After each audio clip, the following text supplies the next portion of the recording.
Live Sport, J Sport Football TV yawe. Rwanda dufite amakipe abiri akomeye, amakipe abiri y'ibikomerezwa, amakipe abiri yanditse amateka yaba mu Rwanda no mu karere, amakipe abiri tuvuga ko ariyo makipe dufite kandi turata turi benshi. Ayo makipe nta yandi ni ikipe ya Rayon Sports n'ikipe ya APR FC. Ikipe ya APR FC bakunda kwita igitinyiro n'abakunzi ba Rayon Sports ikipe yabo bakunda kuyita Murera Gikundiro. Ikibazo ahantu kiri kirabaza kiti ese ni iyihe kipe ikomeye koko hagati y'ayo makipe abiri? Ni iyihe kipe ikomeye irusha andi makipe gukomera? Ntiza umwanya wawe, ntiza igihe, tuganire kuri aya makipe abiri kuva yashingwa kugeza uyu munsi. Ntiza umwanya wawe tuvuge ku ikipe yawe ya Gikundiro, kandi untize umwanya wawe tuvuge ku ikipe yawe ya Gitinyiro. Ni iyihe kipe ifite ibikombe byinshi? Ni iyihe kipe ifite amateka menshi kandi akomeye mu karere? Ese ni iyihe kipe ifite abafana benshi? Nyemerera uze duce impaka tuganire. Niba ukunda umupira w'amaguru kandi ndagusabye nkandira subscribe kuri J Sport Football TV kugira ngo dukomeze kubana. Utubwire muri comment ikipe yawe tuganiraho, tuze kuyiganiraho kandi tuguhe amakuru meza yizewe kandi yakugirira umumaro. Turusheho gusobanukirwa amakipe yacu dukunda, amakipe yacu dufana.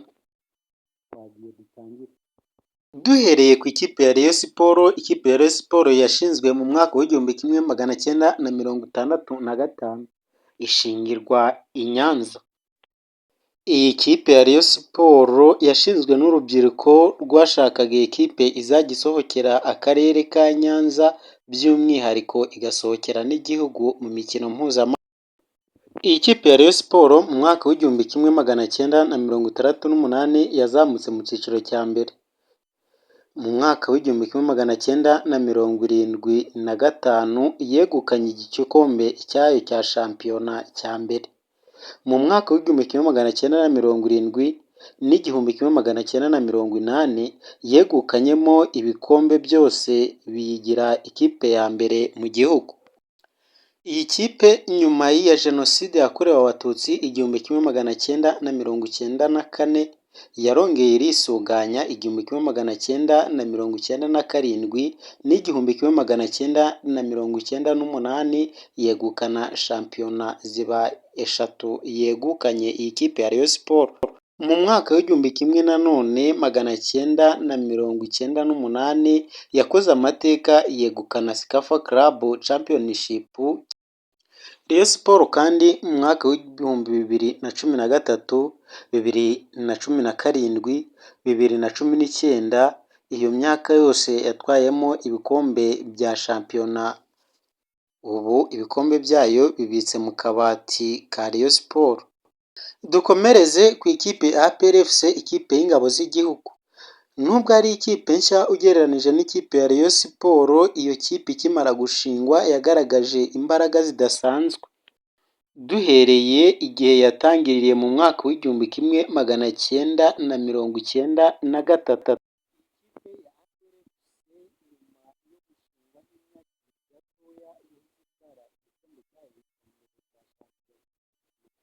Yatwaye igikombe mu 1995, yarashinzwe mu 1993. APR FC kandi ikomeza kuyobora andi makipe yose hagiyemo na Rayon Sports. APR FC kandi niyo kipe yonyine yatwaye ibikombe byinshi biruta andi makipe yose mu Rwanda. Ifite ibikombe byinshi bya shampiyona, ibikombe byinshi by'amahoro, ifite n'ibikombe bya Sekafa Kagame Cup, ibikombe bitatu. Nkunda uburyo aya makipe ahura mu Rwanda bakayita derby, ariko se ni derby? Ikipe y'imwe Nyanza ikikira ku Kigali, aya makipe yabaye derby. Abakunzi bayo abandi murabona hasi kandi ibikomeye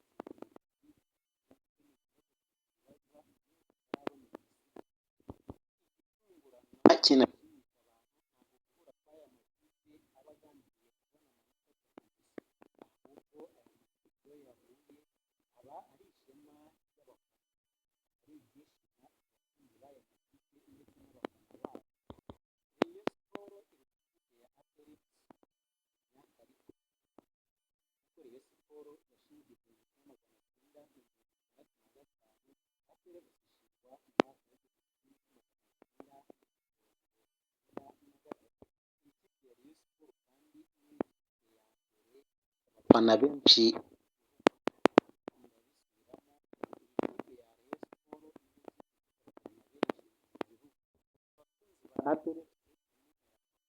abakunzi ba Rayon Sports namwe ntimuntere amabuye, ibi mvuze reka mbisobanure ubundi bimeze gute.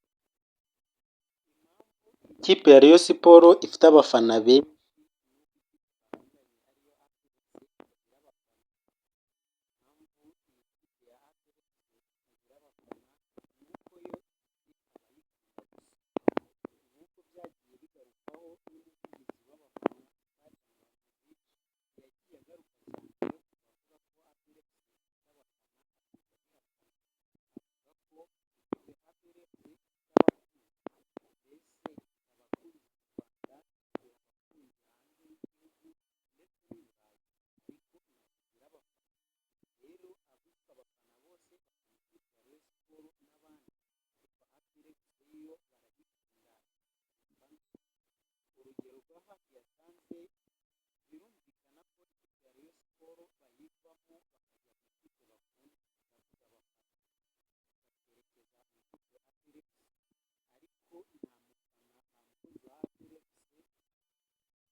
bashimangira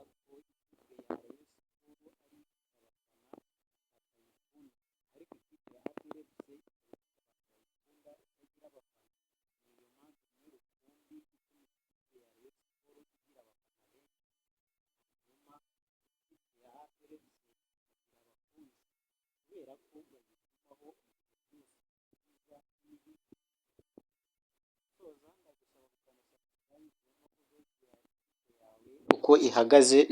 Niba wanyuzwe n'aya makuru tuguhaye, kanda subscribe kugira ngo dukomeze tubane. Thank you so much.